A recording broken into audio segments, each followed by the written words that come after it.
Olá pessoal, tudo bem? Hoje nós continuaremos o estudo das respostas do réu, né, dentro do estudo do procedimento. Lembrando que a gente já falou sobre o início do processo através da petição inicial, também já falamos sobre a audiência de conciliação e mediação, e agora a gente iniciou na aula passada o estudo das respostas do réu, né? Na última aula a gente visualizou, a gente estudou a principal das manifestações do réu no processo, que é a contestação. Hoje a gente vai continuar os nossos estudos analisando as demais formas de participação do réu no processo, de resposta do réu no processo, e conforme vocês estão visualizando aí, são elas: a revelia e a reconvenção. Então, basicamente, são três as formas que o réu possui para responder dentro de um processo pelo procedimento comum. O réu ele pode se defender através da contestação, né? A contestação é a defesa por excelência. É através da contestação que o réu ele vai se contrapor, ele vai resistir àquilo que está sendo pedido contra ele na petição inicial. Além da contestação, ainda há a possibilidade do réu contra-atacar, que é a reconvenção. A reconvenção é um contra-ataque, é quando o réu ele sai apenas daquela posição de defesa que é assumida na contestação, e ele passa a querer algo agora contra o autor. Ou seja, não basta que o juiz não condene o réu, mas além disso ele tem que condenar o autor a fazer alguma coisa, a prestar alguma coisa em favor do réu. E ainda há a possibilidade da revelia, que é a ausência de um comportamento, não se defende, não contra-ataca, fica inerte. E aí a gente fala da revelia. Então, na aula de hoje, a gente vai analisar a revelia e a reconvenção para completar esse tópico das respostas do réu. Vamos lá?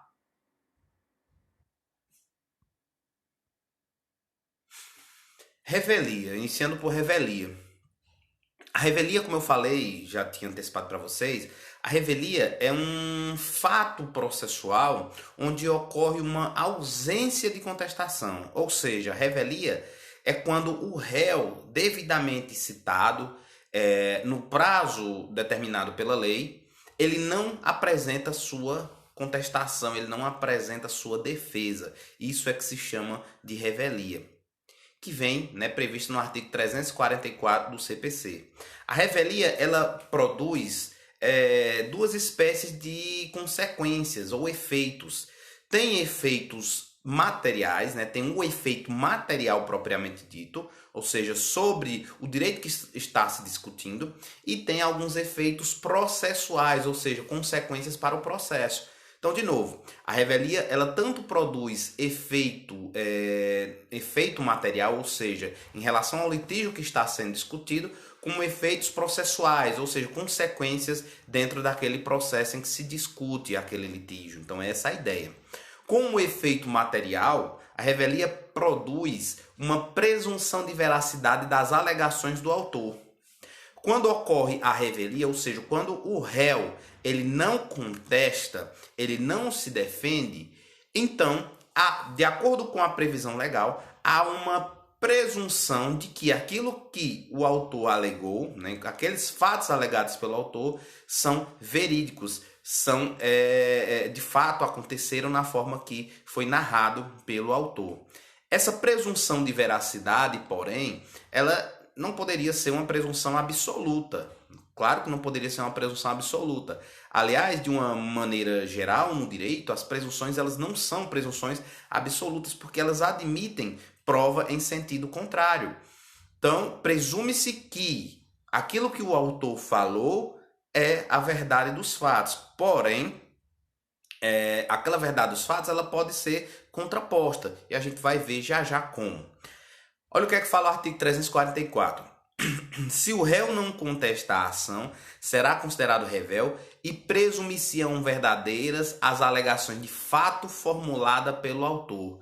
Claro que essa presunção ela de veracidade ela vai atingir os fatos e não necessariamente o âmbito jurídico, né, o direito, porque vocês sabem que o juiz sequer fica atrelado às argumentações jurídicas do autor e do réu, conforme a gente já falou no momento anterior, quando falávamos da da petição inicial, da causa de pedir, enfim. A gente já tinha falado que o quê, né? A gente já tinha falado que por mais que o autor traga uma fundamentação jurídica e o réu traga outra, o juiz ele tem ampla liberdade para decidir, vinculada aos fatos. Os fatos narrados, o juiz fica vinculado. Agora, a fundamentação jurídica, não. Fundamentação jurídica, o juiz pode entender que a do autor, a do réu não se aplica, ele traz uma terceira via jurídica, desde que ele fundamente e está plenamente correto esse posicionamento. Por isso que a presunção de veracidade da revelia é uma presunção de veracidade que atinge os fatos narrados pelo autor. Então, essa é a ideia da presunção de veracidade, que é o efeito material causado pela revelia, ou seja, em relação ao litígio, em relação ao direito material, a revelia traz essa presunção de veracidade, daquilo que foi alegado pelo autor. Mas, como a gente já falou, trata-se de uma presunção relativa. É tanto que a lei, ela prevê em 2 artigos, 349 e o 345, situações em que no 345 não se aplica esse efeito material e o 349 traz a possibilidade de haver produção de prova em sentido contrário. Então vamos lê-los. Artigo 349.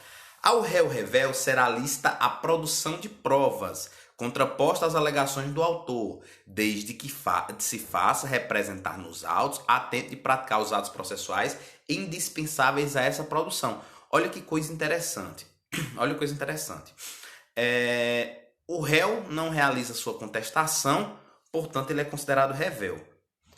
A princípio, se aplica a presunção de veracidade dos fatos alegados pelo autor. Porém, se o réu solicitar, mesmo estando revel, a produção de provas para desconstituir aquela presunção de veracidade, ele tem direito.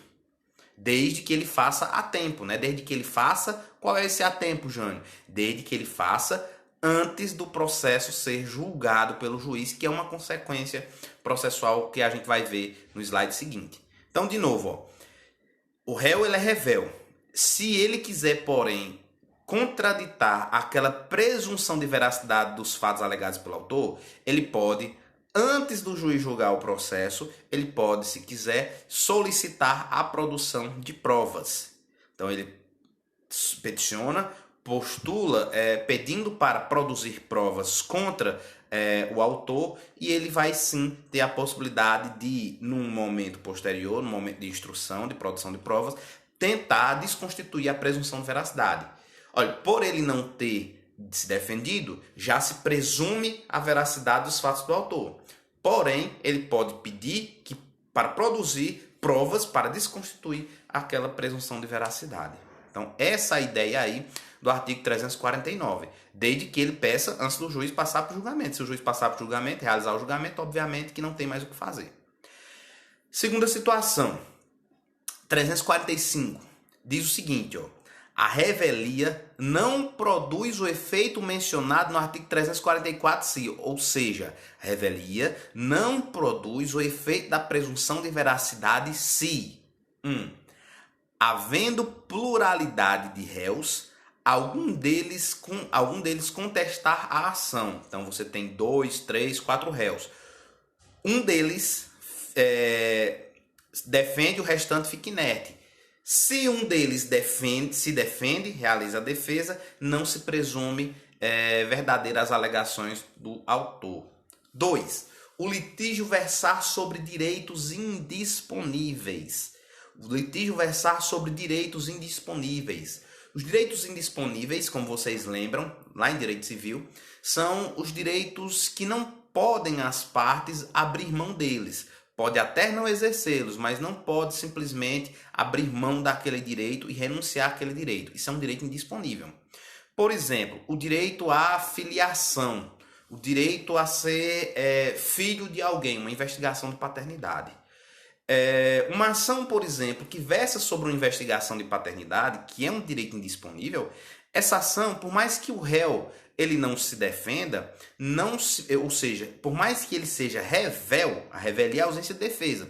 Então, por mais que o réu seja revel, não se pode aplicar o efeito da presunção de veracidade dos fatos alegados pelo autor, porque ali se trata de uma discussão que envolve direito indisponível. Então, essa é a ideia do inciso 2. Inciso 3. A petição inicial não estiver acompanhada de instrumento que a lei considere indispensável à prova do ato. Deixa eu dar um exemplo, né? Casamento. O casamento ele só se prova mediante a certidão de casamento. A certidão é o documento próprio para provar a existência do casamento. Então, o casamento é realizado, é feito um registro em cartório, daquele casamento e emite-se uma certidão que certifica a ocorrência do casamento. Esse documento de certidão é a prova do casamento. Então, imagine uma ação de divórcio e ali não é posta, não é trazida, é trazido o documento imprescindível que é essa certidão de casamento. Então, primeiro, essa petição inicial ela está faltando requisito, né? Porque de acordo com o artigo 320, vocês lembram, a petição inicial ela deve vir acompanhada dos documentos imprescindíveis, nesse caso, a certidão de casamento seria imprescindível, e também, né, mesmo que o réu eventualmente, numa situação como essa, não se defendesse, não se pode presumir a veracidade do que for alegado pelo autor, ou seja, que existe um casamento, porque não há prova daquele casamento, não há prova através do documento válido, que seria essa certidão de casamento. Então, mais uma situação. E o 4 diz, as alegações de fato formuladas pelo autor forem inverossímeis ou estiverem em contradição com prova constante dos autos. As alegações de fato formuladas pelo autor forem inverossímeis ou estiverem em contradição com prova constante dos autos. O autor ele narra uma situação absurda, uma situação assim muito improvável de ter acontecido. O réu citado não se defende. Se aquilo que foi narrado pelo autor foi inverossímil, ou seja, se é algo difícil de acreditar, ou se no contexto geral da defesa houver uma contradição daquele fato com a defesa, não pode haver essa presunção de veracidade dos fatos. Deixa eu dar um exemplo bem absurdo, mas para facilidade de compreensão.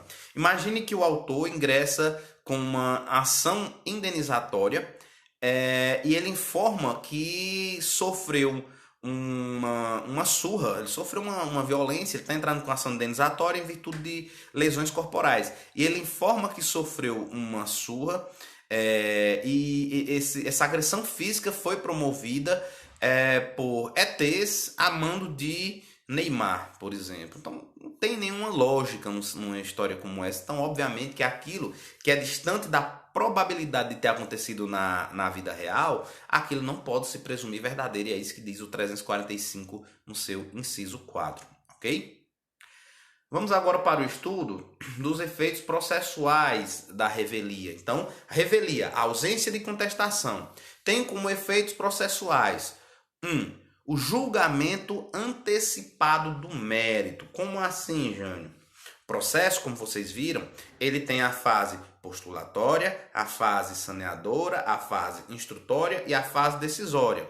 A fase postulatória, que é essa que a gente está estudando, ela é de petição inicial, a audiência de conciliação e mediação e, se não houver o acordo, a resposta do réu. Então, basicamente, essa é a fase postulatória. A petição inicial tem uma audiência nesse meio termo e depois a resposta do réu, ok? Se tudo ocorre como normalmente deve acontecer, petição inicial, audiência que não teve um acordo, resposta do réu. Se o réu fez sua resposta, se houve contestação, o processo prossegue para a próxima fase, que é a fase de saneamento. Uma grande fase chamada de saneamento, onde há uma preparação do processo para a instrução. Após o saneamento, se houver a necessidade de produção de provas, de outras provas, há a fase instrutória, onde vai haver a produção de provas. E depois disso, a fase decisória, a sentença. Se, após a resposta do réu, saneamento, não houver necessidade de produção de provas, o juiz já passa para o julgamento. Então, o que é o julgamento antecipado?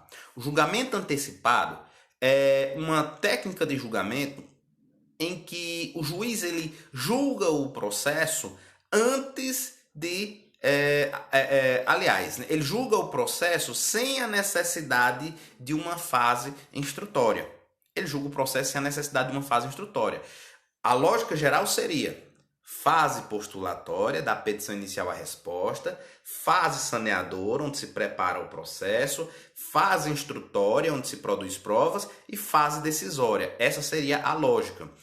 No julgamento antecipado, não se tem essa fase instrutória, porque não há necessidade, né? E às vezes não há necessariamente um saneamento. Então, da fase postulatória, o juiz já passa para a decisão. Ou, da fase saneadora, o juiz já passa para a decisão sem passar por uma instrução. Isso é o julgamento antecipado. O julgamento antecipado, ele pode acontecer em basicamente duas situações. Vamos ler aqui o artigo 355. O juiz julgará antecipadamente o pedido, proferindo sentença com resolução de mérito quando 1. Não houver necessidade de produção de outras provas. Foi a primeira situação que eu falei para vocês. Então, petição inicial, o réu tem audiência, não acordo, o réu responde ao saneamento para fixar os pontos controvertidos, solucionar eventuais vícios, não há necessidade de produção de nenhuma outra prova. Imagina uma ação que a discussão seja meramente documental. O autor trouxe prova documental, o réu traz prova documental, não há necessidade de nenhuma outra prova, o juiz já passa para o julgamento antecipado do processo conforme o 355, inciso 1º. Inciso 2. O réu for revel, ocorreu o efeito previsto no artigo 344, que é a presunção de veracidade, e não houver requerimento de prova na forma do artigo 349, que também a gente já viu. Então, o réu é revel e a gente aplica o efeito da presunção de veracidade.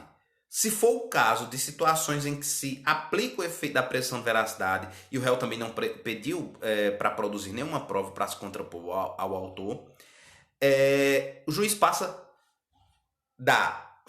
do momento da petição inicial, na audiência, momento em que deveria ter a resposta que não houve, o juiz já passa direto para o julgamento antecipado do mérito, conforme o 355, inciso 2.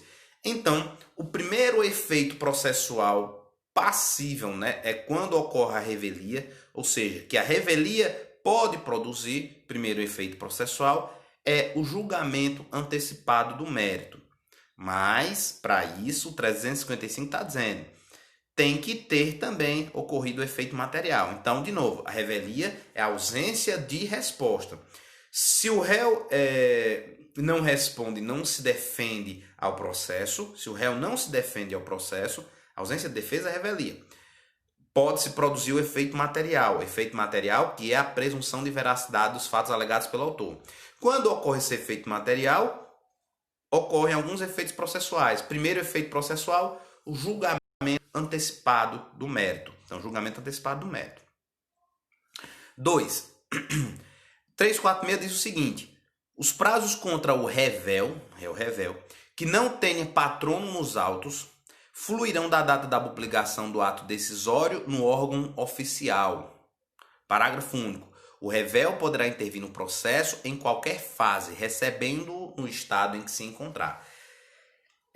O réu, quando réu, ele não vai ser necessariamente comunicado dos atos processuais, mas até a divulgação de que ocorreu a revelia, por exemplo, aquilo vai ter que ser publicado no Diário Oficial.